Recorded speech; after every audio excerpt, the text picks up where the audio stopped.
back to another episode of the Moss House Podcast. I'm your host, Hunter B. Gunn, and I'm here with our current artist in residence, Darlene Deloris. How are you doing today? I'm doing good. How are you, Hunter? I am feeling very good. Good. But for some reason, I'm always tired nowadays. I think it's just now that I'm so am I. Slightly older. I don't know. Everyone used to tell me I would just be tired, but now I truly am. So, can you tell us a little about your art and a little bit about yourself? Of course. So, my name is Darlene Deloris. I am originally from Atlanta, Georgia. Currently reside in Brooklyn, New York. I am a historian and multi-disciplinary artist. My focus is on Black people, Black women, and I use all types of materials. Right now, my favorite medium to use is acrylic and mixed media, but I have worked with oil paints, graphite, watercolor. I even have a tattoo and license in tattooing. So whatever I feel like using to get my point across is kind of what I choose for that day. I traditionally stick to using texture, color, and symbols to relay a story or the story of my subjects. So, yeah. Oh. Well, there's a lot of things I want to ask you about that, what you just said. But Cool. the thing that was most interesting to me, just popped out, I guess, was that you have, I read that you had a tattoo license, but I completely forgot. Yeah. How did you get into that? So, when I was back in Atlanta, I actually had just moved back from California. I lived in California for a little bit and was trying to find my medium as an artist. And I thought I'd try my hand at tattooing. It seemed really cool. All the tattoo artists in Atlanta are like the it people. So I moved back and hit the pavement trying to find an apprenticeship, which is kind of the most traditional way to get into that world. And I ended up getting an apprenticeship initially at Inkers Republic. And then after Inkers Republic, I got an apprenticeship at Tri-Cities Tattoo in East Point, Georgia. And so working at those two places, that's where I got my education in tattooing. And also I got a bit of an education in art as well because I'm a self-taught artist. My paintings, my drawings, everything self-taught. My academic education is in history. So once I decided to move to New York, I kind of continued that journey and did all the necessary paperwork, classes, all that stuff you need to get a license here, and got my license in 2019. Wow. Yeah. So I've been thinking about getting a tattoo. I know what I want, but I'm a little scared of the needle. It's not, you know what? It's when I go to the doctor and I have to get a shot, I can't look. Same. Like I can't look at all. To me, that's so much worse than getting a tattoo. Yeah. Like the needles are different. You know, the one is completely invasive. When you go to the doctor, they're sticking you. The tattoo needle doesn't actually. It goes under the skin, but under one layer, so it's not. Let's see. The shots are my true fear. Those were scary. Yeah. Ever since I was a kid, I don't know what it is about them. Just getting stabbed. I mean, they're scary. Yeah, they are scary. I'm with you. I don't really like it. My worst fear is getting rabies because you have to get gosh. a shot like right through your stomach, like super far down. Oh my god. And I Is saw that the long needle? Like yeah, really, like and I saw that on like saw it on TV on some like doctor show. So now I avoid rabid animals at all costs. Another question I have about tattooing that we can move on. Okay. But as someone who is licensed with the tattoos and you see someone with bad tattoos, do you judge them? No. No? No, because I got a bunch of bad tattoos before I actually got good ones. And education on tattoos and tattooing is not where it should be.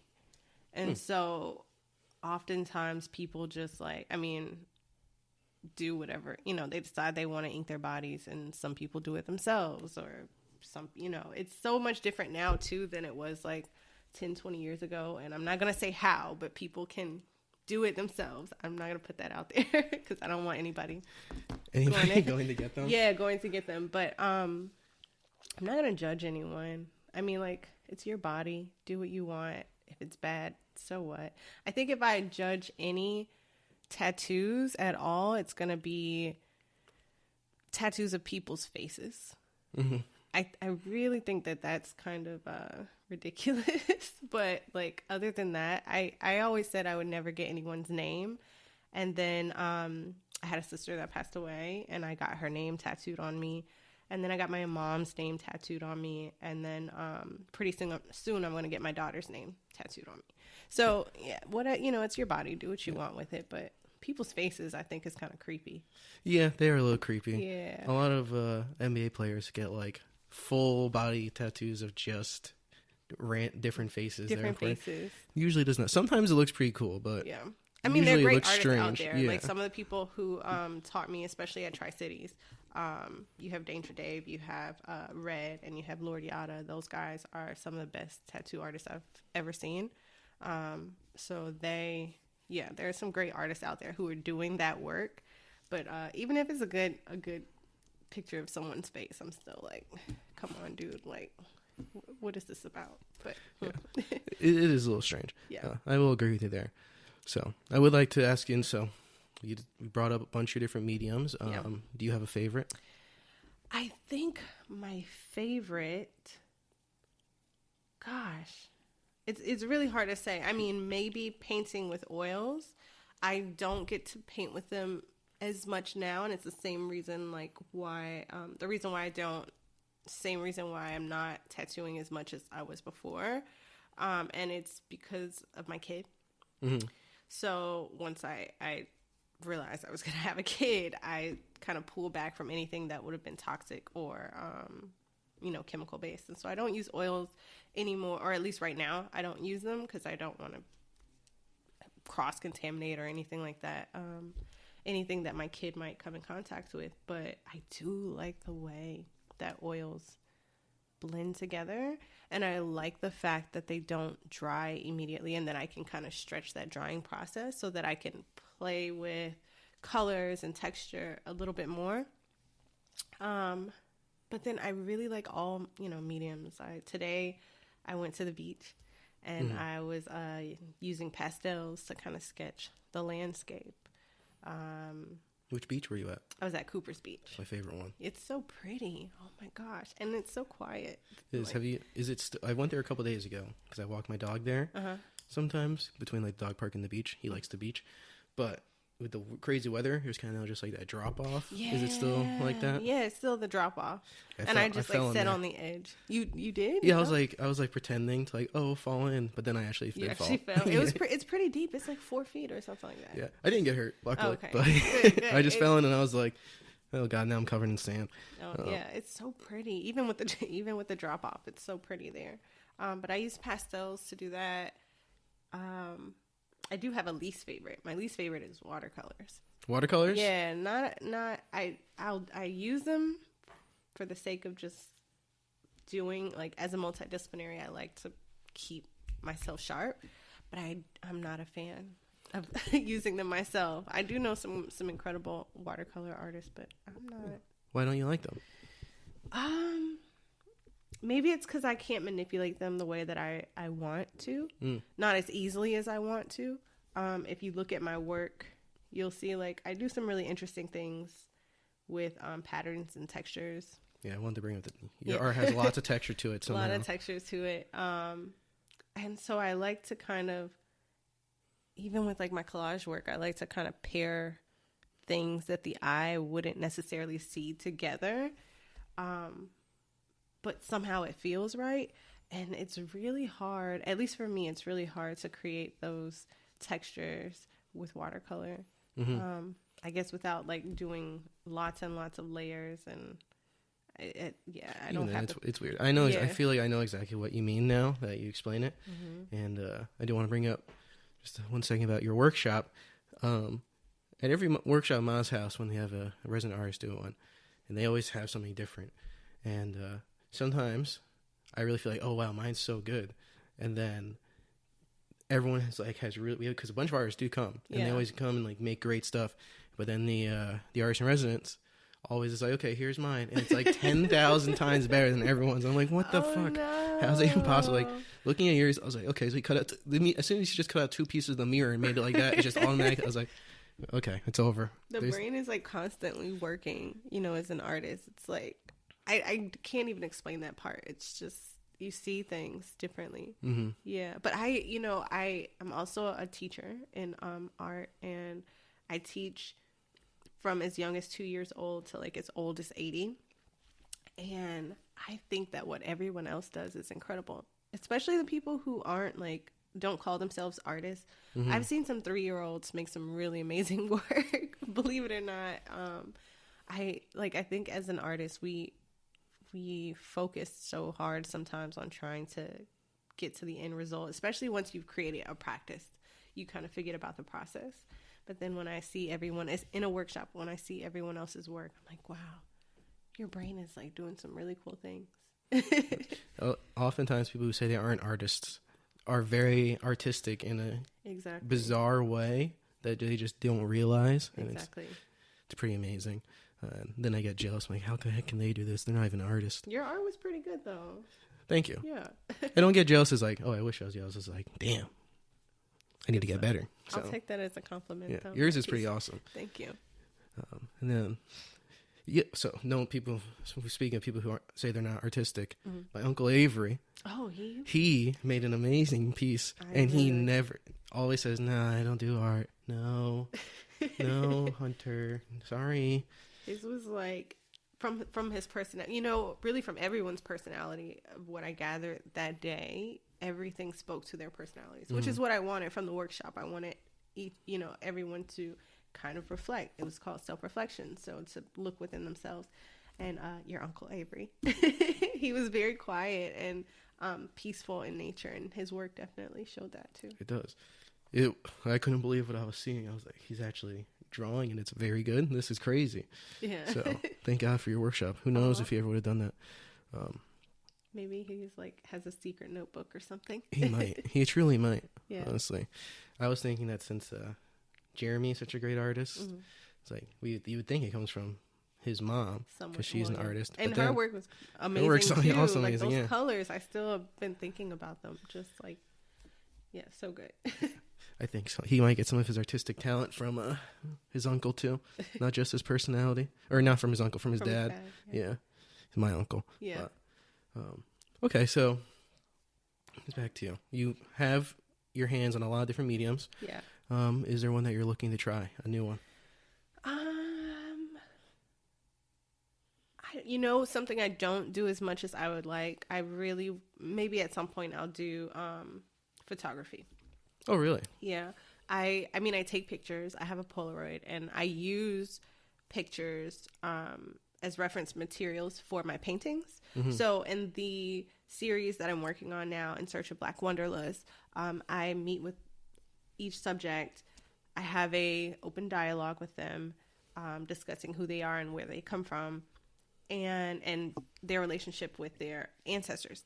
And then I take a photo of them, using the Polaroid camera. And with that photo, I take a few photos, but from there is where I get the idea for the painting. So I guess at some point I would like to have a series of photographs, or maybe a show of just my photography, but that's something I think I just kind of do for fun, or do it as a part of the developmental process now. It's not like its own thing that I've been doing by itself. But knowing me, I'll probably end up adding like paint or drawing on top of the photos or something like that. Like I don't see myself just kind of leaving them as is. I always want to like add more to everything. So yeah. Do you think you would stick with the Polaroids? I do like the Polaroids. I like the old. I'm a historian, so I like the old. I like looking back, and my camera is like my specific Polaroid camera is the one that you would have found in like the 1980s, 70s, 1980s. Oh wow! And so it's a replica. I had an original one when I was in college, but I think someone stole it from me. Oh no!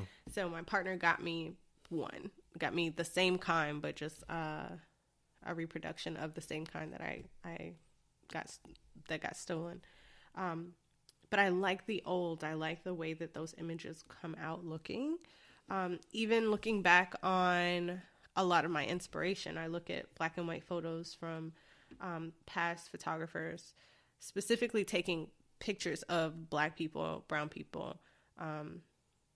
They call it the Pentagon. Historians call it the Pentagon. It's black, brown, red, yellow. It's a horrible use of color to explain people and race, but it's just like a way to generalize like race, ethnicity, and things like that. But that's a whole nother conversation, talking about history and politics and stuff. But anyway, looking at photos where black, brown, Asian people, Native American people, Latinx people, black people are seen in a positive light, historically, when we all have not been. Mm-hmm. Looking at these images are so inspirational to me. Watching, seeing them in weddings and seeing them, in these portraits where they look astute and beautiful and regal, when we're so used to, in mainstream society, seeing these images of white people. I'm inspired by that. So I like the use of like the Polaroid camera because it gives, for me, I kind of get a similar feel without, they have black and white film, but without, I'm not going to get like a 1920s camera, not for cheap anytime soon. You know what I mean? So, but looking at like using that for inspiration and then using the Polaroid camera that I have, is kind of my way of connecting to that. So yeah, I think I might stick with the Polaroid. long answer for well, for your question. Have you seen that we have a ton of Polaroids here? Yeah, and I've been looking at all of them. They just aren't the same. They just took so many photos, and there's a ton of them up there, and they don't come out like they used to. They're so low. They're like novelty things. It's annoying to me because like when I take a picture, I'm always so excited. Like maybe this time it'll be different. It's never different. But have you tried adjusting the light on the Polaroid? I didn't even know you could do that. I only know that there's a flash and a no flash. Oh, okay. It might be that one might be a little bit different then. A lot of the Polaroids. Well, I don't know. Not the new ones. Not the like super cute. Yeah, tiny we have all the super cute ones. Okay, like the super cute ones. I don't think they have it, but the old one, like the one that I have, has like it's so simple. It's just like a notch that you slide. But playing with that little notch, you can bring in so much or so little light, and it gives that feel of like the old days, kind of like how they used cameras, 1910s, 1920s, 30s. The light would come in only so much, and you would have to, in order to get the image, you'd have to control your light source. It's still the same, that part hasn't changed, but using the older cameras, that I think makes a big difference. And sometimes I play with that too, when I'm taking photos. We had one artist on the podcast, I forgot who, but they told me that out of the blue that they make their own cameras, like old, like the classic ones, and she said it was not very hard. What? Honestly, and I couldn't believe it. I was like, how is this not hard? Sounds like a feat of engineering to be able to build your own version of those. I was reading, what is it? Deborah Willis's Black Reflections. It's upstairs. You guys have it here at Ma's house. But I was reading through it, and she talks about how photographers of the past, really like late 1800s, early 1900s, how they created pictures. Like it was this new thing, like 1840s pictures are now a thing, right? So, and she discusses like how basically it was just like the biggest thing you could do is capture the image, but playing with light. And if whoever told you that, if they said it's not complicated, it probably isn't. It's just controlling the light source and then finding something to capture that light on. You know what I mean? Like a substance to capture it on. Yeah. I don't know how. Yeah, I don't really get the science behind a camera. Really? Yeah, it doesn't. I mean, to me, it's kind of craziness. Like you point at something, and now you have it. And now you have it. I understand that. You want to know something I don't understand the science behind? I've never said this like out loud. I think I've said it to like maybe one other person. But the internet. The internet? It's a tough one. I get it. Like conceptually. I don't get it realistically. Like it's something's not. Once you get down to like the internet, it does get very confusing, like how we're able to, like websites, they kind of make sense, but then it's like people are playing like games all together, things like that. Like there's this never ending, I don't even know, like wavelengths out there that somehow we figured out how to tap into using ones and zeros to create this other world. Yeah, it's very alchemy-ish, honestly, like especially with like the boards. It's all and it's like who little pieces and like was sitting here like, you know what, if I just do this and this and this and then I plug it in and then now I have a screen that can show me this picture that I understand how to capture light. I don't understand how to do that. I can make a website. I can do HTML because I'm old school. They made us do it in college. It was really? Like, yeah, it was like we had to take computer courses to learn like basic, like I'm from the days of like MySpace and, you know, we were making like our own pages. It wasn't like Facebook. You go in today and everything's there. All you have to do is click this. You know, it wasn't like that. It was like you really had to go in and encode it.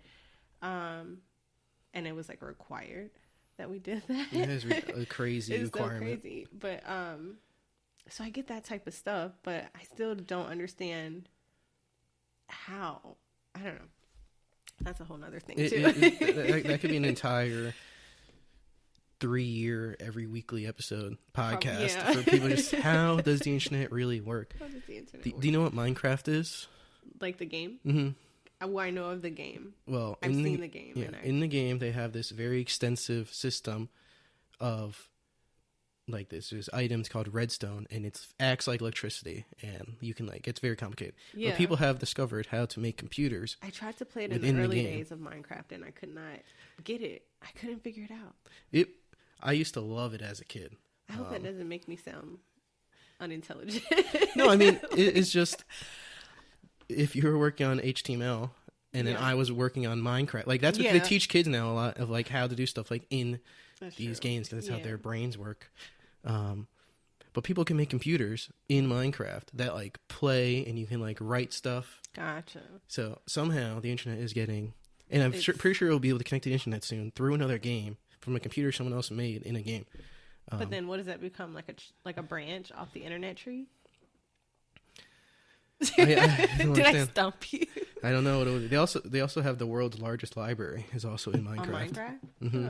Because books are banned and like right, yeah. At least everyone can just go on that server and read any book. While ever. You were on Minecraft, I was like reading heavily into like American history and that's more useful than my Minecraft skills. I don't know. They're fine. They're a little bit on par. Yeah.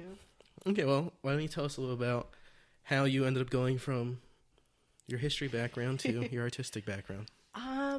Well, as a young child, like kindergarten, first grade, I absolutely just loved being hands-on and making things. And I was put in the gifted program in first grade. A lot of schools are getting rid of the gifted program, but I was put in that program when I was in the first grade. And in that program, I had a teacher that kind of saw my interest in art and helped cultivate it. So I would spend entire, class periods, sometimes like 2-3 hours, because she would request like, can I stay longer? And I would be making like full Japanese gardens out of like construction paper and clay, or painting, like reproducing Picasso paintings and sculptures. Wow. When I was like literally like 6 years old, 7 years old. And that same teacher actually also took me to my first museum where I got to see art in person. But I was told that at that time, I was told I couldn't pursue art like as a career, as a lifestyle, that women were not allowed, or women couldn't go far in it, that there was no money in it. And I mean, this is like 1990s, early to mid 1990s, Georgia, you know what I mean? The South, where things are kind of very black and white, and were very black and white still then. So I was told I couldn't do it. And so I was like, okay, well, as I get older, what do I need? I was always thinking ahead. Like, at some point I'm going to need to get a job. I'm going to go to college. I'm going to get a job. What is it going to be in? And so I thought, oh, well, I have this interest in psychology. So I got out of high school, went to college for psychology, and realized that was a lot of science. Mm-hmm. And I was not ready for that. So then I was like, oh, well, I've always loved social studies. I've always loved history. And I genuinely have. I've always wanted to know more about myself, my background, my family's heritage. And so I switched to history and kept it, stuck with it, got out of school, and was working in marketing, which is not in history, right? But then my sister passed away. And I have 8 sisters, so this is one of 8. And it struck a chord with me so severe that once I was through my grieving process, I had this revelation that life ends for all of us at some point, right? And if I'm going to live this life, I need to be happy. I need to be doing something that makes me happy, even if it makes me no money. Mm-hmm. You know what I mean? Even if, like, I never do anything, I need to do what makes me happy. And so while I was grieving, I had a partner at the time who said you should get your feelings out through painting. He had gone to school for art, but wasn't working as an artist either. But he was like, this will help you. And I don't even know if he knew that I was good at art, or that I always had this background. I don't even know if he knew. I just remember him being like, here, just here, and gave me materials. And I started getting my feelings out through art. I was just painting abstract pieces at that time, and then started sketching what I saw. I'd always sketched what I saw, what I'd seen. Like college, I would sit on the bus and just draw the people I saw. High school, I would, be doing huge murals in school and things like that. And so I had a friend around 2011, maybe 2012, who asked to purchase a piece from me. Like, was just like, can you make something for my mother for Mother's Day? And I was like, surprised, like, really? And he's like, yeah, you make this art, you've been doing it, I want to pay you for it. And he paid me like $100 to like make, I don't even remember what it was, something, some piece. I'm sure he still has it, but, and there was a second revelation at that time. It was like, oh, I can make money off of this for real. So it's not something that I have to feel,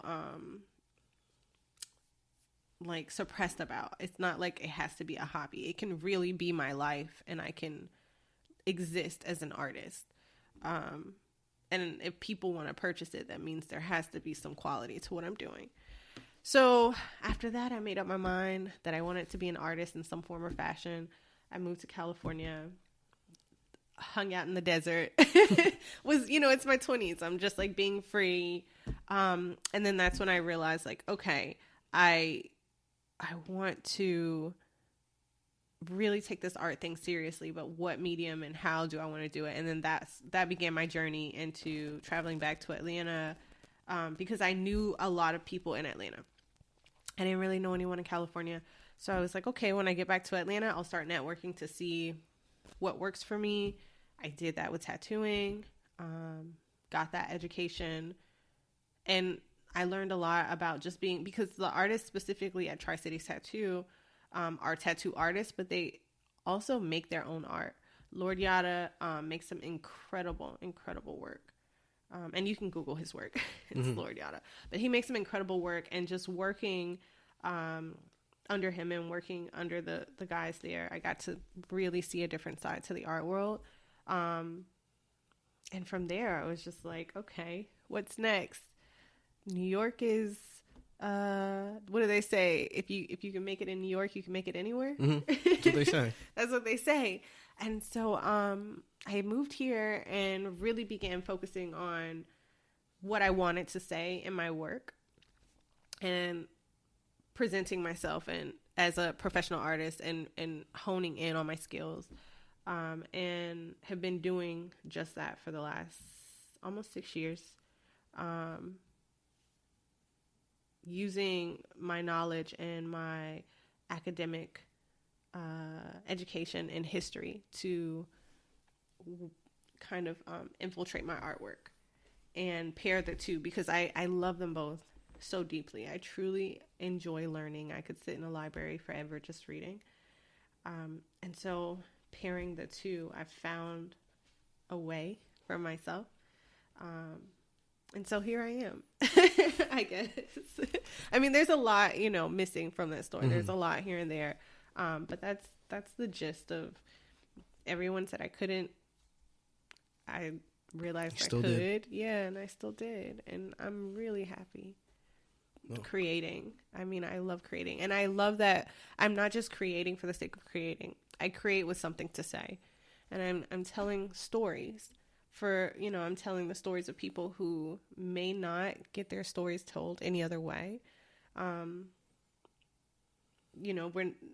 don't really know of anyone now writing history books about the Black experience or the Native American experience contemporarily. You know what I mean? Like, I don't know about you guys, but is anyone coming knocking on the door being like, so what's going on over here today? Not sometimes me, but yeah, I don't write it down. Well, that's the whole. But that's the thing. Like, if we don't do it, who will? So here I am saying, I realize, like, I don't know anyone who's,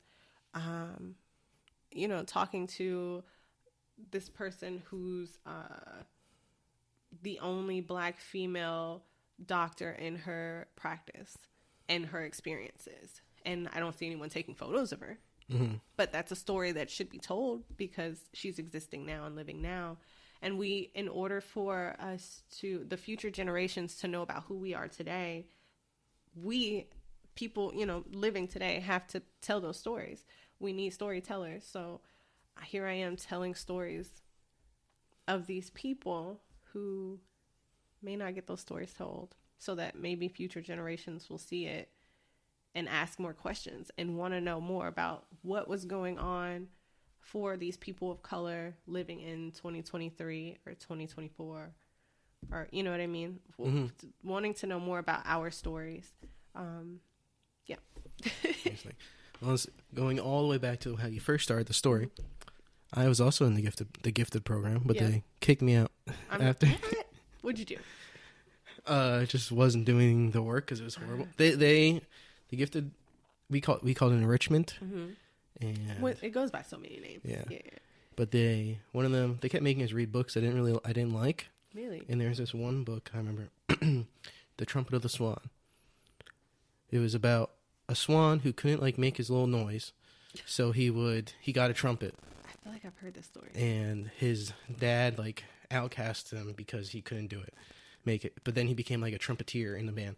But it was so bad that I would be crying reading it because I was like, I don't want to read this book. It's so boring. I hate it. I hate it so much.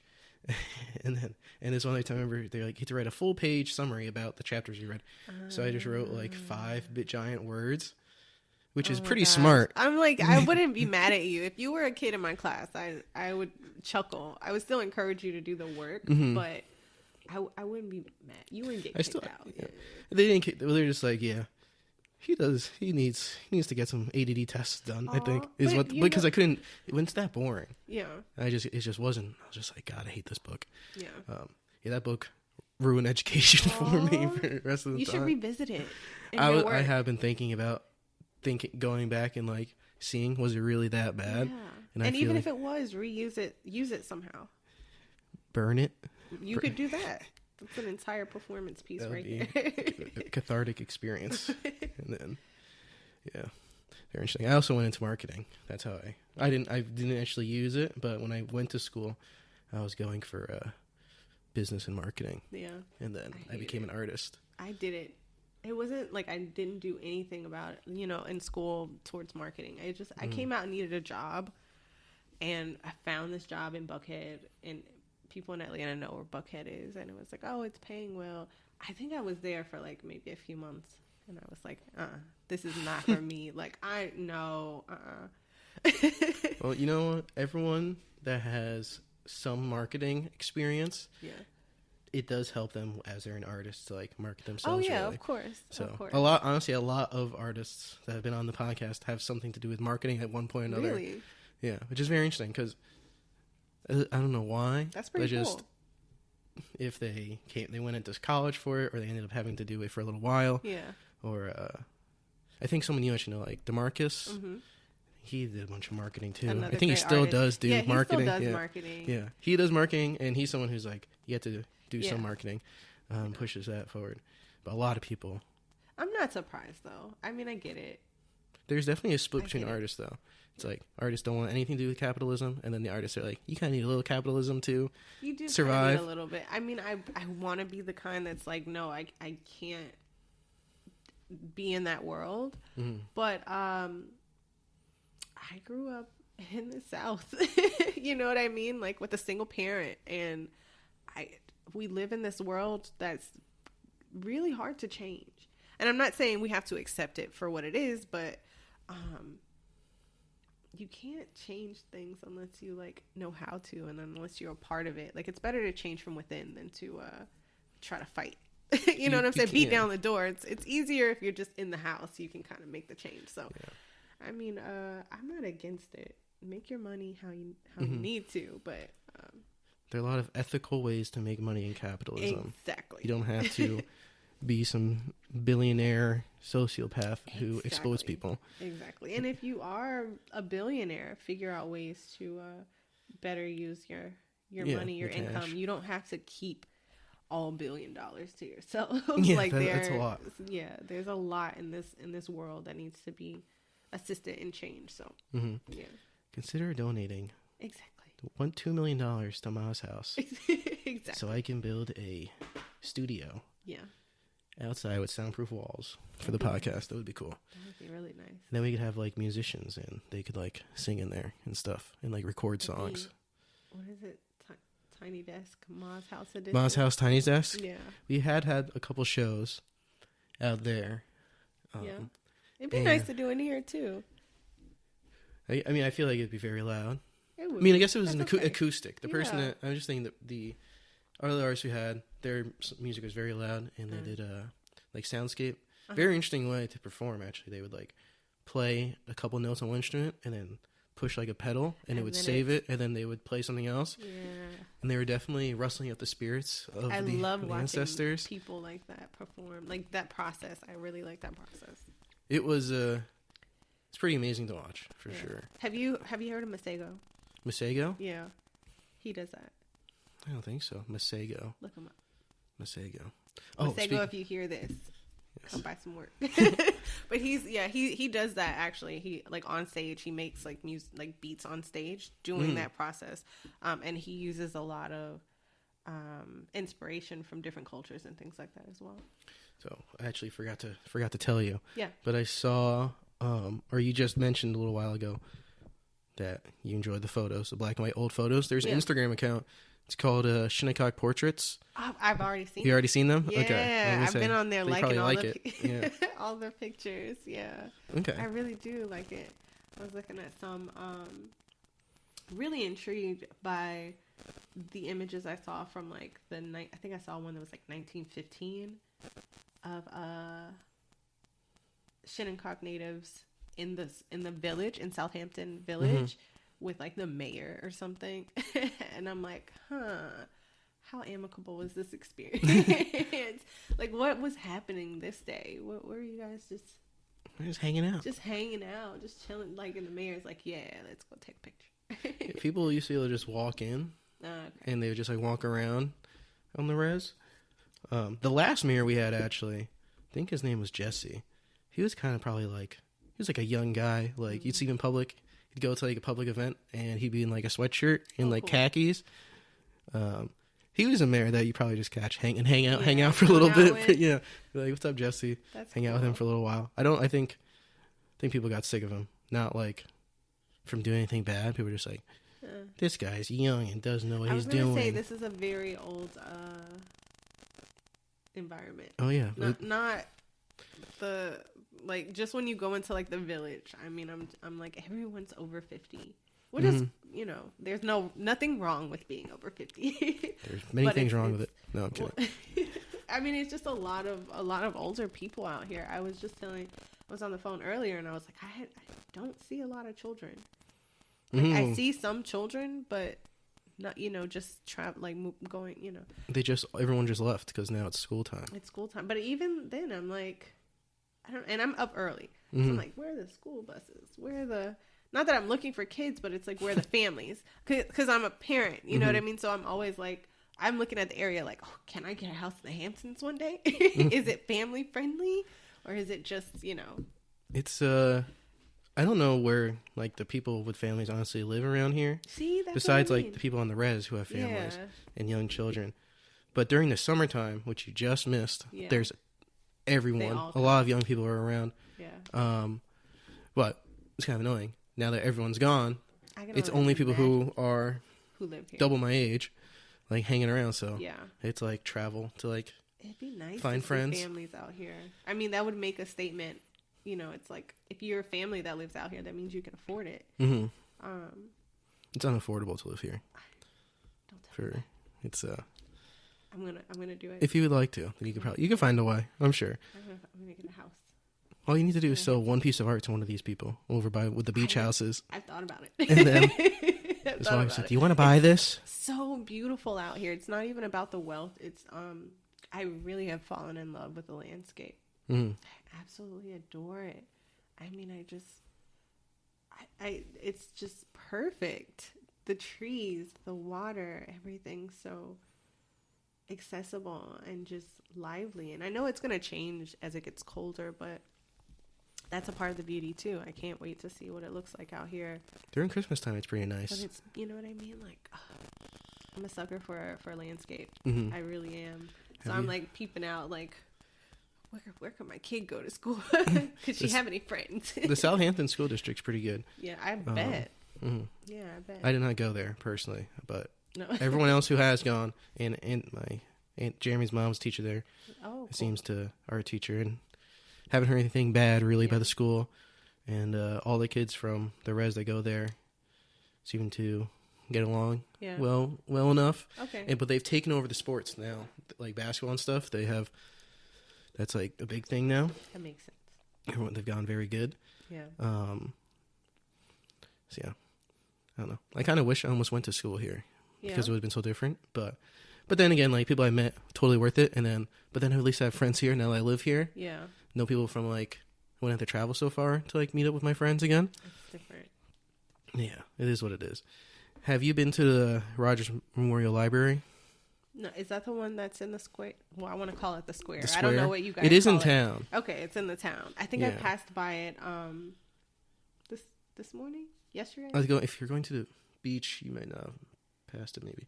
But I've been like, you I should go go for my morning, like, just up and trying to check out the scene and the landscape over there. Yeah. There's a rose garden. I don't know if the flowers are still there. What is this?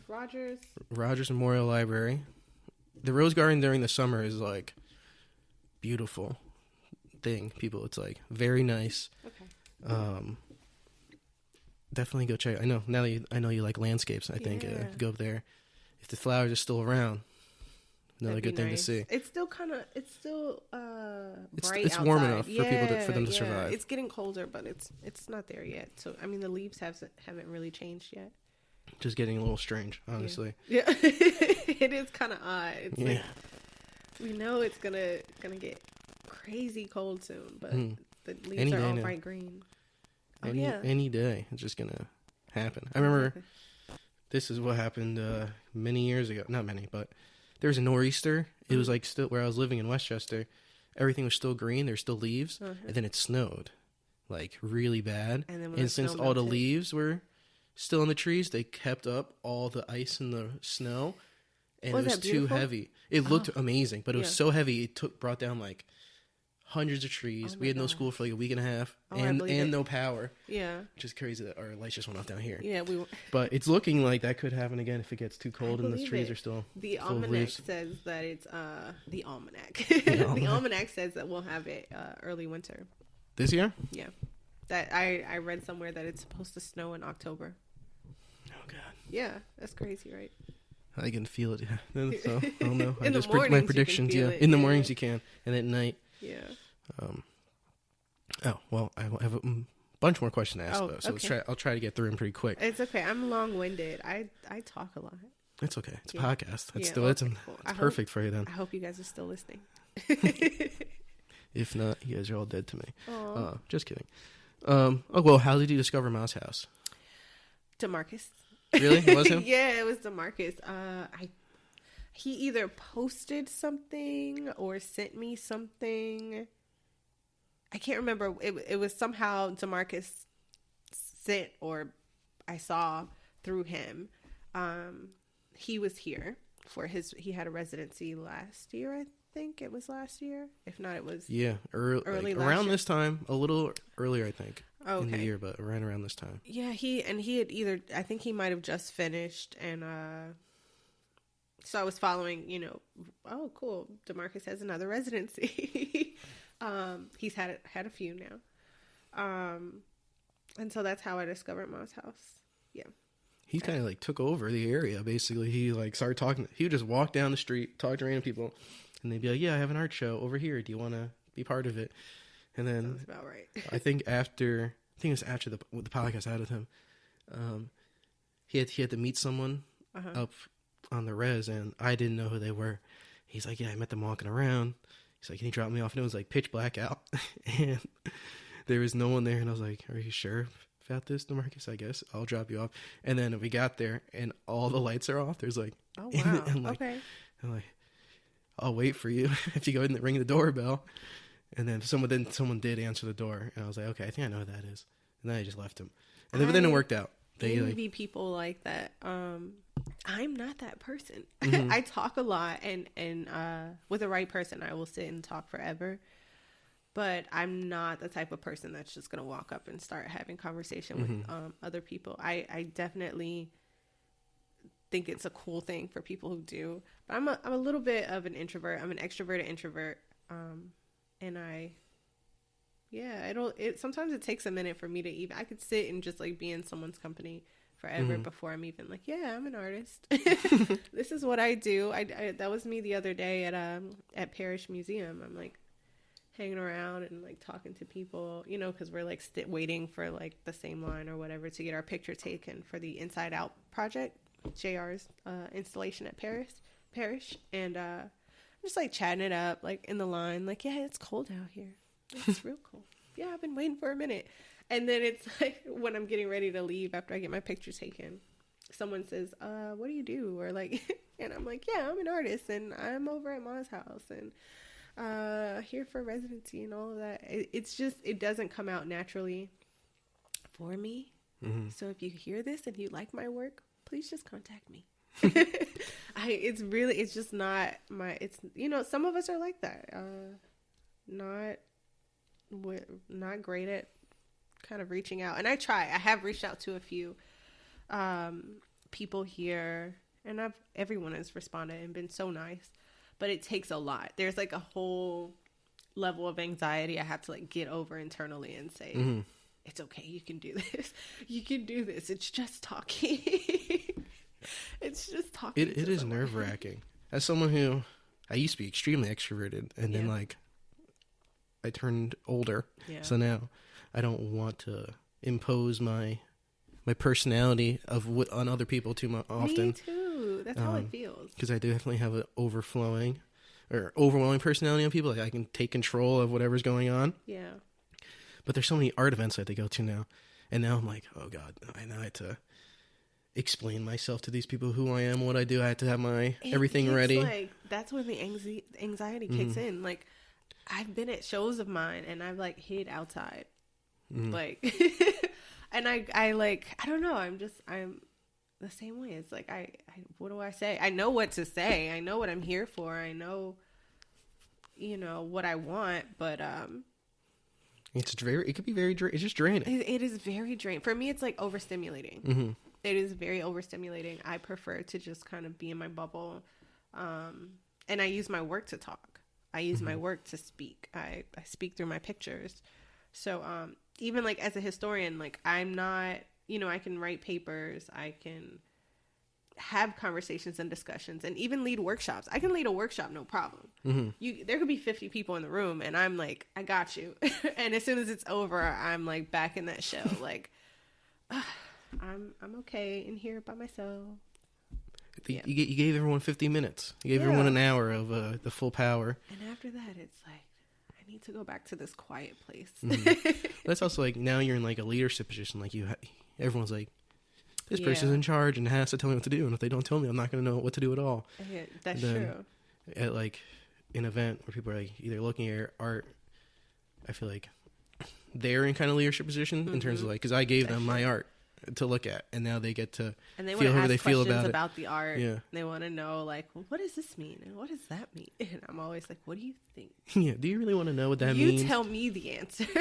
You tell me. But yeah, in a workshop, it's more like I'm gonna instruct you. I'm gonna take you through it. Whatever, you know, we're working on. I don't know. It's so crazy that's so much easier. It's so much easier to teach a class. If only you could act like everything was you teaching a class. If only. I mean, you know what? Maybe I'll try it. Maybe I'll tell myself that. Just teaching a class. Just teaching a class. See if we can get through this. Yeah. Yeah. It might. It could work. Just might. Fingers crossed. Yeah. I'll let you know. Please do. So, how does your way of making art change when you're on a residency rather than when you're at home in your own? So, there are a few things. First, I don't have my lovely little toddler there. So, when I'm at home in my quote unquote studio at home, I still have my kid in the house and she loves her mommy. So sometimes I you know, I'm just not able to devote the same amount of time, the same amount of hours. Here, I've been able to work nonstop whenever I want. Like I've had to tell myself, okay, it's time to stop and go eat. Like what was it? Not yesterday, but the day before yesterday, I was down here in the workshop for like 8 hours. Wow. Straight, like just creating. And I had to say, stop, you have to eat. Like to myself, I had to tell myself to stop and eat. So that's a big thing. But then also being on this residency, I've had the opportunity to spend more time reflecting.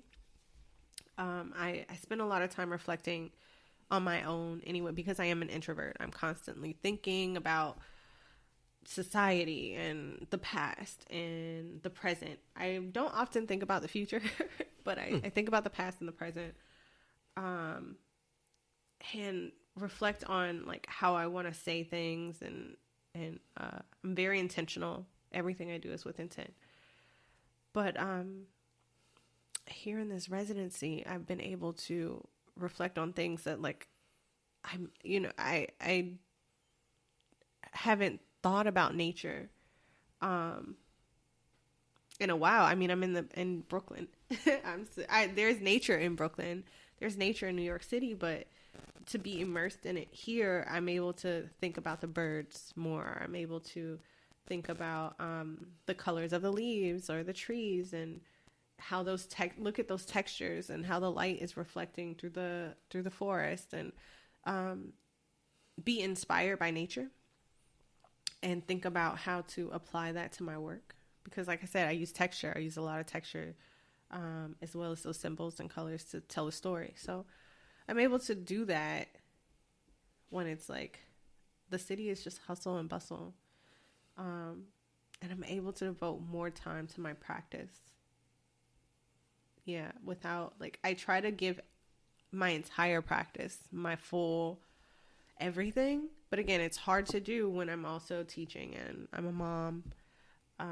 So I have to divide myself and a partner. I have to divide myself a lot. But being here in this residency, I've been able to kind of cut down on how much I'm dividing myself up, you know, and to give a large portion of me strictly to my practice, which I'm so grateful for. So grateful for. I've been using this time and you know, really feeling this time. It's like the same feeling I got once my sister passed away. It's like life is fleeting, you know, and we have to make the most of it. And I recognize that once I'm back in Brooklyn, I'll still be creating and reflecting, but I won't have 24 full hours just to myself to do that, to take my time. And, you know, maybe I want to go to the beach and draw. I won't have that as readily as I've had here. But on the plus side, I have a new, I don't know what triggered it, but going into the museums now, I have a new, I don't know. When I went to Paris the other day, I saw the art differently than I've seen art before. Really? Yeah. It's like, and of course I've been to like, you know, like lots and lots of museums across the country, but, I don't know. Maybe I'm feeling the art more. I'm able to feel it. I'm able to kind of immerse myself in it wholeheartedly without, like I said, dividing myself between all the things that city living has me doing. Yeah. I see. It reminds me of being a kid in my mom's backyard, or like a teenager in my mom's backyard, and just laying in the grass and looking at the trees. The trees in Georgia are as big as the buildings in Manhattan. Really? Like, wow. Maybe not as big as Manhattan, but they're like huge. They're you know, crazy huge. Way taller than the ones out here. And I would just lay out there and kind of take it in. It's that same feeling. Well, you don't want to lay out in the grass here. I will not. not right now. No, this is a little tick season. Yeah, Jeremy was telling me about the ticks. Yeah, and I'm terrified. You know how you said you were afraid of rabies? I'm terrified of like Lyme disease. Lyme disease. I'm so afraid of it. I can't tell you really why, but I'm just I do know someone who contracted it, just like being out in the woods, and I'm like, no. We have an ongoing family joke that Jeremy one time got Lyme disease, so we're always like, you guys never been the same ever since he got Lyme disease. I know some kids who've gotten it, like 10-year-olds, and they're like, yeah, and we had to like fight for our life for a year. Like, no. It is very scary. It is very scary. We had to collect them. Like, if you do get one on you, like collect it like in a piece of tape, and then like watch for the ring, and then if you feel normal or not. And now apparently a couple people around here have gotten the one where like you get the allergic to meat situation, which just happens. You get bit and then you're allergic to like beef all of a sudden. Yeah, I've heard about that too. The ticks are scary. And you know what's also funny? A couple weeks ago, almost a month now, I was like thinking to myself, like, you know what? I haven't gotten any ticks this year. And then the very next day, I had like 2 or 3 on me. Oh my gosh! So I walked my dog. I just walked my dog down the main street here, actually. But I was trying to be in the grass. Yeah. And the grass is like long, and the car's going, so I kind of step in the grass, and it just like rained. But like in the yard, a cut yard, it's not that bad. Yeah. But in like the tall grass, you're getting ticks. It was on like the back of my knee. I was like, oh no, this could be it. The ticks have given me Lyme disease. But I never had to worry about like a fear of ticks until I moved to New York. I was always afraid of snakes in the South. Snakes? Yeah. My mom, they found some. She's going to get mad when she hears this because she's like, no, it hasn't happened. But it has happened. It's happened like 3 times. They're like water moccasins in the backyard. Those are scary. And I think one of them is like there's like a diamond rattle, not a rattlesnake, but it's some sort of moccasin snake. And they're deadly. Are they? Yeah. There's a creek, maybe like 100 feet off of like where her yard ends, and so they kind of find themselves like in the yard. And she has like 4 acres, 3 acres or 4 acres. So they find themselves like slithering up to the house. I don't know why. I don't know, but that was always a fear for me, snakes. But now it's I'm not afraid of snakes as much as I am ticks. I think a secret to tick removal is having a pond in New York, because the geese and stuff will eat the ticks. Because as a kid, I was fine. They would like never get any. We had a pond. We lived on Pond View Court. Oh, cool. That's what it was called. And so there was a pond, and a bunch of geese and stuff were there. That's good to know. And like all these different birds, but there was also a ton of deer. But we wouldn't rarely ever get ticks. The only time I ever remember having ticks was when I came here. Afraid of geese too. I'm afraid of geese. Yeah, we used to mess with the geese. Me and my neighborhood kids. They chased you, right? You ever been chased by one? Surprisingly, they're all tall. No, they are pretty tall, like, and they're fast, scary. And they're like. I know what happened to my friend. One of my friends in college, and he was because we went to school. There's a ton of geese there, and he's like, "Don't mess with them. Whatever you do, do not." I got chased by some in middle school. Yeah. Really? Mm-hmm.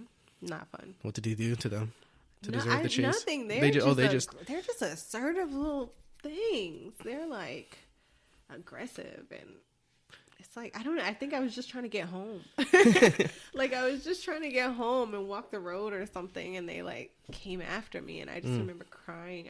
I might have been like 12. Also, I was like, I was definitely bigger, as big as you. They were as big as me. They were like sharp teeth, huge, and they were like, yeah. You guys, they're finding out all about my secrets.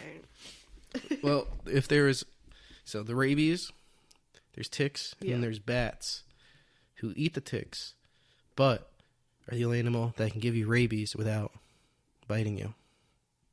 Bats? Mm-hmm. How? With their poo. Oh, yeah. The only animal in the entire world that can give you rabies. So if you ever see a bat in your house, you're supposed to get a rabies shot immediately. I mean, I doubt I see any bats in my I've had a bat in my house 3 times. I mean, you guys... I've had to fight them. Yeah.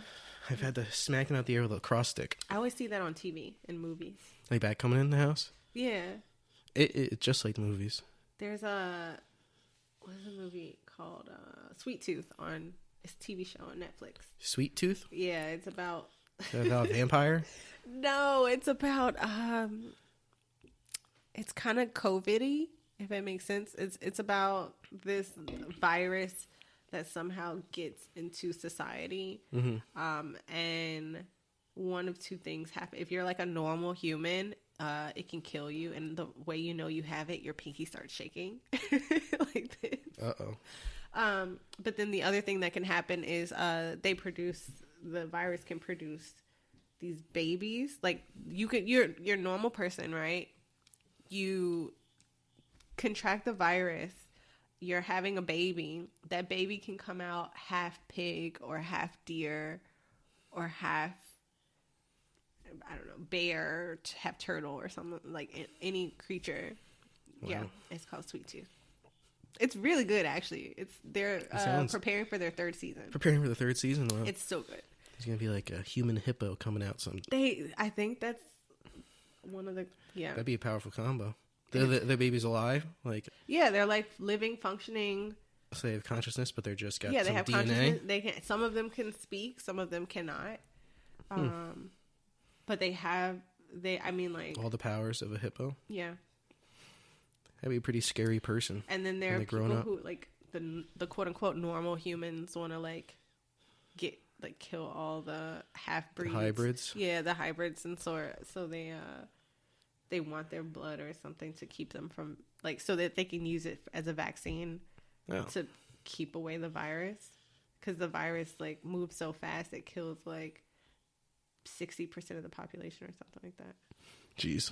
And it's crazy because the show came out during the height of the pandemic shutdowns. Oh, so it was right. It was just right on the money. Right on the money. Wow.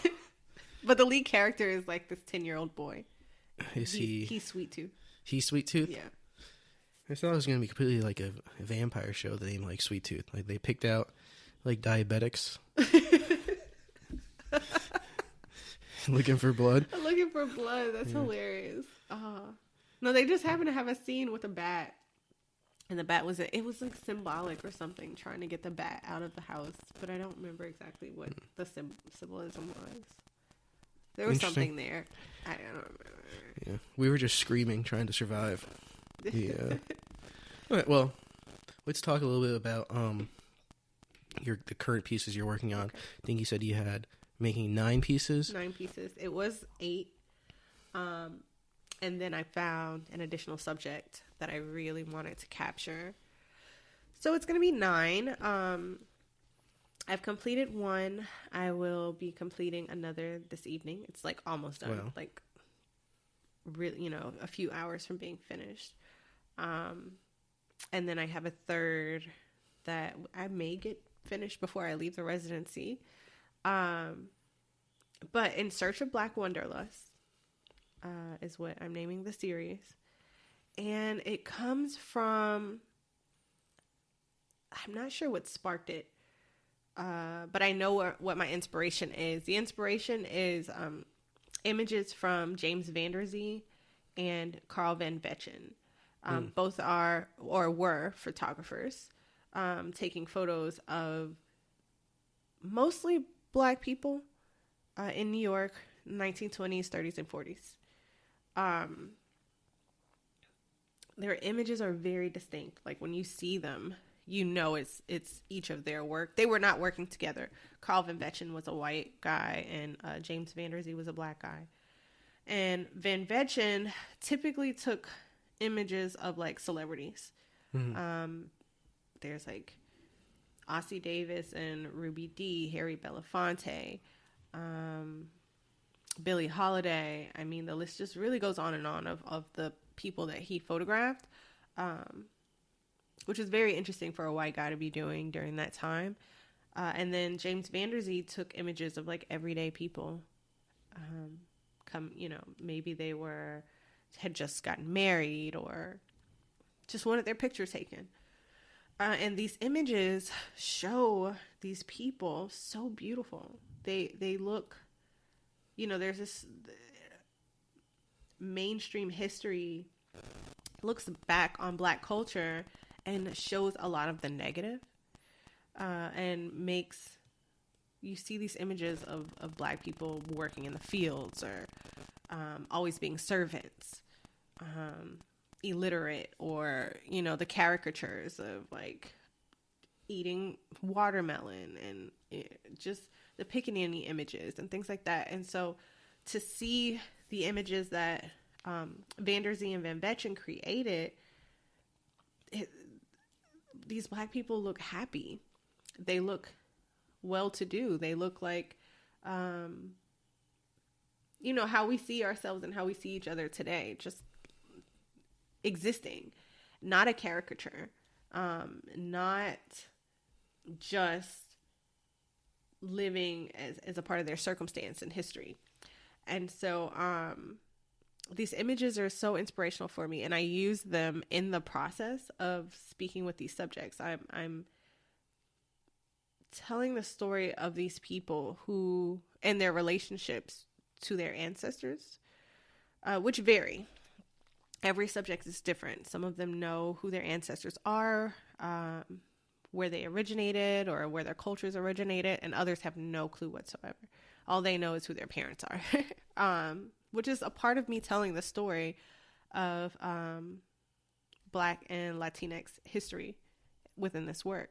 And so I sit with each subject, of which I've chosen from teachers to doctors to drag queens to dancers. I mean, I've chosen people from all walks of life. And I sit with each of them and discuss just who they are. Who are you? Where were you born? That's really how I start the conversation. And for about an hour to sometimes 2 hours, some of them have gone for like 3 hours. The conversation just goes. Because it's a back and forth. It's not just a one way. I'm not just asking questions. I engage and I reflect within that process on like who I am and what my history is and what I know about where I come from. And after speaking with these people and getting an idea of what their overall essence is, who they are, what their story is, and what parts of their story I'd like to tell, then I have them write a letter to their ancestors. Within those letters, I ask them to consider what their occupation is, what type of person they are. So the same things I asked you guys during the workshop, you know, it's who are you now, and how do you feel that relates to where you come from, the people that you come from? Do you feel like you are doing their legacy justice? Do you feel like you're living a life that they would have liked for you to have lived? Because they lived and died in order for you to be here. So kind of getting them to contemplate on those questions and write these letters to their ancestors. And then from there, I show them the images that have inspired me for the series of Van Vechten and Van der Zee, and ask them to kind of think about the poses that they're seeing the subjects do in those images. From there, I have the subjects. It's very, this process takes hours. I bet. I have the subjects choose fabrics that I've collected. And some have I've used some like statues or fans or things like that, like props. But fabrics that I've collected, and choose which ones speak to them. And from there, I set them up as a scene, as a backdrop, according to what I've gathered from their conversations with me. So I let them pick the fabrics. I set it up as a backdrop, and then they sit and pose, and I take the Polaroid image. So the end result, the end photo, comes out looking similar to what you would have seen in a Van Vechten piece, where he has these subjects sitting, looking regal, with these backdrops of different fabrics that speak to the subject. And then after that, I sit and I paint. And the painting process, of course, takes forever, because I'm painting elements from the different fabrics that were chosen. And I'm also adding things. I'm not just keeping with the backdrop that was there. I add different symbols. I use Adinkra symbols a lot, which are symbols that originated in West Africa. And each symbol means something differently. You see the symbols often in kente cloth as well. And so I pull different symbols from Adinkra symbols, and I apply them within the backdrop of the piece as well as I'm painting. And then from there, I add elements of the subject's story into the painting. So when I actually show the series, you will see the painting of which I've created that has come from this full process of examining the subject, examining their story and where they come from, and engaging with the subjects as well. And then you will get to see the Polaroid image that I've taken, and you will get to see the letter that they wrote to their ancestor as well. And this process in historical terms, or in research terms, it's called ethnographic research. So relating my art life to my history life. Wow. Or my world as a historian to my world as an artist. Ethnographic research is working in the field, being with your subject, exploring who they are, their lives, and then using the information you gather and applying it in some form or fashion. And so in this case, I'm applying it to my art practice. How do you say that? Ethnographic? Ethnographic. Yeah, ethnographic research. And there's different types of research too. You know, there's quantitative, qualitative. Like the world of research, it's not, because there are so many different like genres of study. You know, psychology, sociology, geography, even. Like, so ethnographic research is just one type of research practice that can be used to gather information, and I use it in my art practice. I like the word. It's very cool. Thank you. I didn't make it up though. I know. I just like that. That's a new vocabulary for me. It's a good one. Never heard of it before. Yeah. Okay, well, I feel like I might know the answer to this question. Okay. But what work are you most proud of? Oh. I kind of, it's a tie maybe. Mm-hmm. Actually, it's a 3-way tie. Okay, so I'm going to say the series that I'm working on now. Mm-hmm. The painting that I made, it's like a Madonna style piece of myself and my daughter. And my daughter. My daughter's number 3 because I made her. Sure. That does count. She's making herself, but I was the vessel to get her here. You supplied the nutrients. Yeah, exactly. I definitely did. So yeah, it's a 3-way tie between those. Right as of now, it could change. I'll probably keep. I mean, my kid will always be, number 1. But as far as the work I create, I really look forward to what I make in like 5 years. To be honest, something actually. Another you asked earlier, what's a process that I might want to try, and I've never done sculpture. Like, not for real. I've like recreated like I said, the Picasso sculpture as a kid, but I'd like to see what I could do, like making, I don't know, vases, or I'd like to make masks. Really? Yeah, I'm gonna paint some masks actually as a part of what I'm doing here, but I want to make my own. I want to kind of figure out the process of how it's done in Africa. And I'd like to go through that process and figure out how to include it within my practice. But that's, maybe that's... I do like to use clay, but yeah. I'm not very good at it. Really? I mean, yeah. It just doesn't work. It doesn't work out the way I want it to work out. With that medium, I can't get what's in my head to come out properly in reality. What's your favorite medium? Um, You asked me. What's yours? Let's see. Film, I guess. Okay. Well, I guess currently, since I don't have any good films, I would say I like making music videos. Those are very fun for me. Same. That can be a film. Yeah, I kind of treat it as like a short film. Yeah. In a way. Yeah, I guess. When you first asked me, I was like, I almost just said computer. I was gonna say, like, I bet it's something in tech. Yeah, just computer. I do really like to paint and stuff, though. Yeah. But where are your paintings? Where are mine? Yeah. I just sold my first one, actually. Congratulations. I'm not sure if it's in here still. Yay, that's awesome. It was a graffiti painting. Okay. I made on. I cut out a bunch of cardboard and made stencils to make Ma's house in space.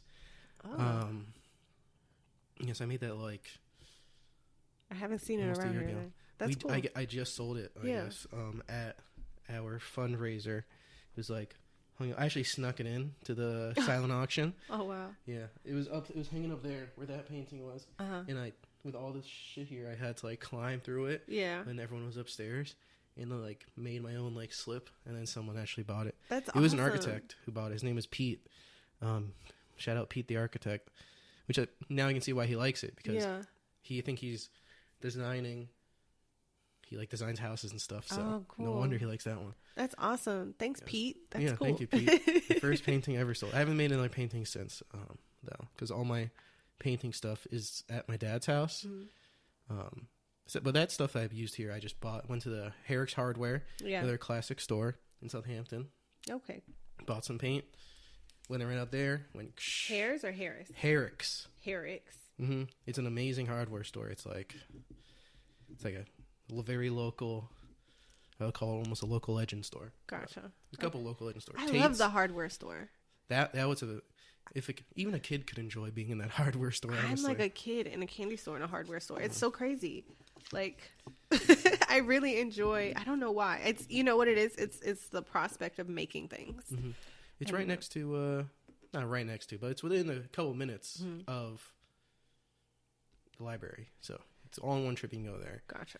Oh yeah, and we have a car now for residents, so that's easy. Which is so nice because I took my car back to the city and the residency car has been a blessing to just get around and yes, grateful for it. It's changed everything for people. Yeah, for residencies at least. Yeah. Another place you haven't been, Tate's Bake Shop. Okay, so I saw Tate's Bake Shop in my driving, and that's on my list of places to go before I leave. Because it's like Tate's cookies originated here, right? Like in Southampton. There's a whole story. And actually. I'm like, she was like a kid or something when she like came. Kathleen's. Oh, it's Kathleen. It was. Okay. And then so you know how she's in stores like everywhere now across America. Well, they tried doing that before, or this like power hungry businessman came in and was like, "Oh, we can do this, blah blah blah," and then they like stole it from her.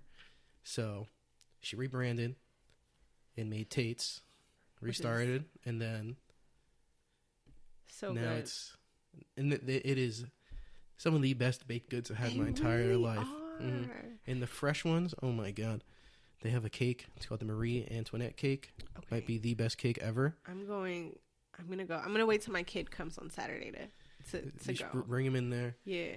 They'll be like, wow. I'm so excited. World. I told my sister that I saw the Tate's Bake Shop. She was like, "What?" And she's in Georgia, and she's like, "What? I love those cookies." I was like, "Yes, you know they're from here, right?" She's like, "Oh my goodness." I was like thinking about sending her some, but then I was like, "It's not. No, I'm just gonna." Such a small store. Yeah, right? It's tiny on the outside. It's very tiny. I mean, there's like a big bakery. Like a lot of its spaces has to be used for baking the actual stuff, but the front shop is pretty small. I'm so happy that it's here. Right? Isn't it amazing? Yeah. Just in the past couple years, they started selling them. But I remember they used to have these plastic wrap, so it was clear, so you could see all the cookies on the inside. And then it was like assorted cookies or something. No, it would just be all one flavor, but it'd just be plastic. Gotcha. You could just see the cookies in there. Yeah. And before COVID, they used to have like samples out. Like they'd crush all the cookies up and have like bits and corners and stuff. That's so cool. And they used to go in there and be like trying all different ones. My mom's like looking around, getting coffee or whatever. I love that. Yeah, the whole world. Goddamn COVID ruined the free samples. I might go tomorrow just for myself now. You could scout it out, be like, and then you could eat a whole bag of cookies, and then you can be like, oh yeah, these are the, go back. Be like, I can't wait to try these cookies, guys, and waiting for you. Yeah, I'm not gonna tell you how many cookies I've had since I've been here. It's been a lot. That's between what happens in Ma's house, cookie wise, stays in Ma's house.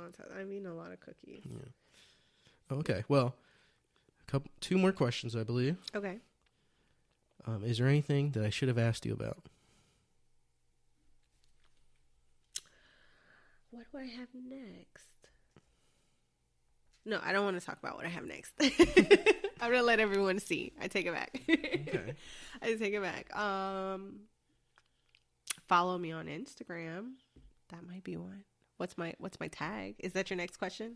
How to find me? You will have an opportunity at the very end to say whatever you want to say, give everyone all your information. Cool. Yeah, I don't know. That's all I got. Nice. That means I did a good job. Yeah. These are great questions. Yeah, thank you. And then, I mean, you did kind of just answer this question, but I'll still say, do you have any other questions for me? What was the greatest work what did you think I was going to say? I thought you were going to say the Black Wanderlust project. Yeah. Because that seemed very profound. Yeah. I mean, it means a lot to me, and it's a lot of thought that's gone into it. And I really hope when I do display the work that people see the complexity, not just in my process, but also in the lives that I've chosen to, the stories I've chosen to tell, and the people I've chosen to kind of showcase, I guess. And I hope that people take the time to think for themselves too, like, who am I, and am I being a good person in relation to what my ancestors might have wanted me to, you know? I think that we get so caught up in just the day-to-day and our own feelings and our own emotions that we lose sight of things like leaving a legacy and what that might mean. And it's not just like recycling or like building a house or like having funds for our kids' to go to school, but it's also like being a good person and showing kindness and caring for our loved ones, carrying on traditions and things like that. And so I hope that when people do see this series, they think about those things internally, like for themselves. Yeah. I will say, so I'll say two more things about that project. First time I saw, they were working on one of them down here. You know, I saw it from afar. I didn't notice at first, but there was a ton of different symbols in there. And once I got closer, I was like, kind of, even just the symbols now, you have like a whole story. You can kind of gather information just by looking a little bit closer, taking one extra step. You can like see everything now from a whole new perspective, which I really enjoyed. You were able to incorporate that. Thank you. And then, what was the last thing I was about to say? Oh no, I've lost it. That's okay. It's gone. It might come back. You never know. We're still here. If it does come back, I will rudely interrupt whatever you're talking and say, "Here it is." Okay, well, believe we officially made it to the end. We are at an hour and 26 minutes. Wow. Yes, it has gone by.